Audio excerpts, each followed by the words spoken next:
Assalamualaikum warahmatullahi wabarakatuh. Saya atas nama M. Rizky Maulidi, nomor induk mahasiswa 223810419093. Baik, di sini saya akan menjelaskan dari materi manajemen pelatihan dan event. Nah, di sini ada beberapa tokoh yang menjelaskan tentang definisi manajemen pelatihan. Yang pertama ada dari Sumantri. Pelatihan sebagai proses pendidikan jangka pendek yang menggunakan cara dan prosedur yang sangat sistematis dan terorganisir. Tokoh yang kedua yaitu dari M. Saleh Marzuki. Pelatihan adalah suatu proses membantu orang lain dalam memperoleh skill dan pengetahuan.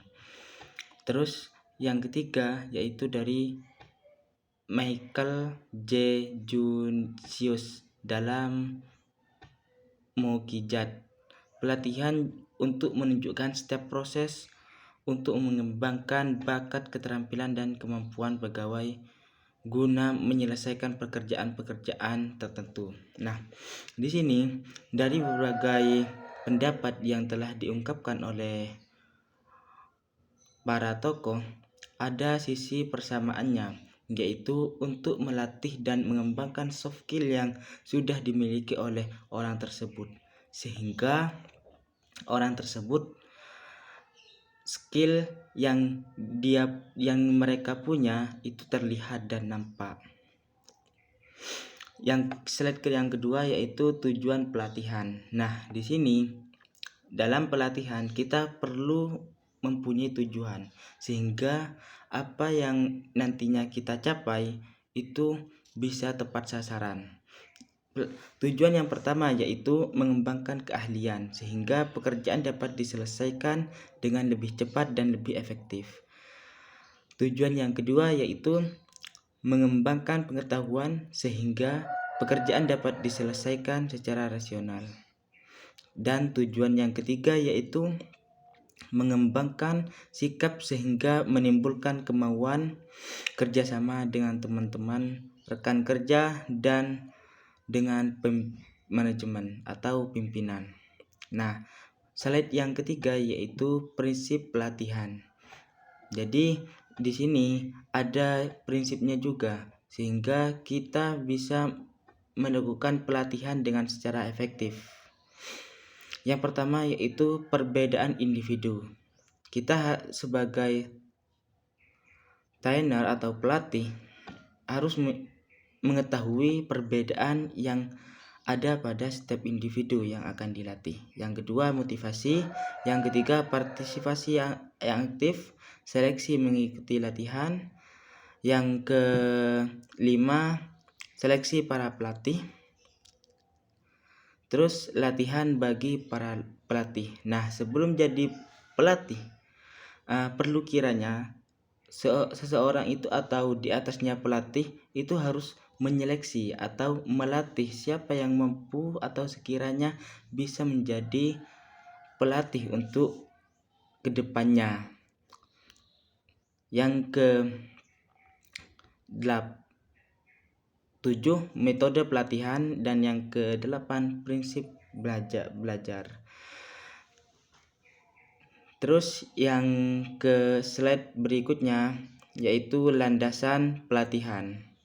Nah, di sini ada beberapa landasan. Yang pertama yaitu landasan filosofis pelatihan. Pelatihan didasarkan pada nilai yang diakui organisasi atau masyarakat.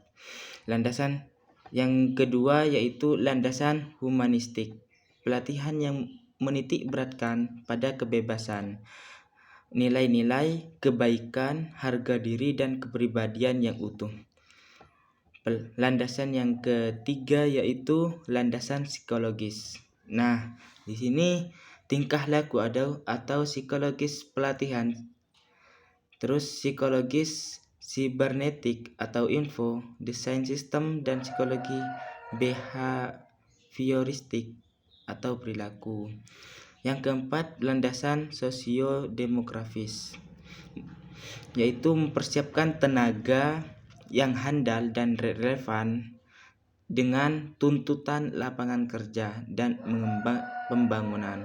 Yang terakhir yaitu landasan kultural, yaitu mengembangkan sumber daya manusia sebagai upaya membudayakan manusia. Nah, dari beberapa landasan tersebut, sehingga kita dalam melakukan pelatihan itu bisa terlaksana atau terwujud sesuai apa yang sudah kita tetapkan dahulu kala. Terus yang ke slide berikutnya yaitu jenis pelatihan. Nah, dalam melakukan pelatihan di sini ada beberapa jenis. Yang pertama yaitu skill training, yaitu menilai kebutuhan dan kekurangan kemudian diidentifikasi melalui penilaian yang teliti. Kedua, retraining, memberikan keahlian yang dibutuhkan oleh karyawan untuk menghadapi tuntutan kerja yang berubah-ubah. Yang ketiga, cross functional training, pelatihan yang melibatkan sumber daya manusia atau karyawan untuk melakukan aktivitas kerja dalam bidang lainnya selain pekerjaan yang ditugaskan. Yang keempat yaitu team training. Pelatihan tim dilakukan dengan bekerja sama yang berdiri dari sekelompok individu.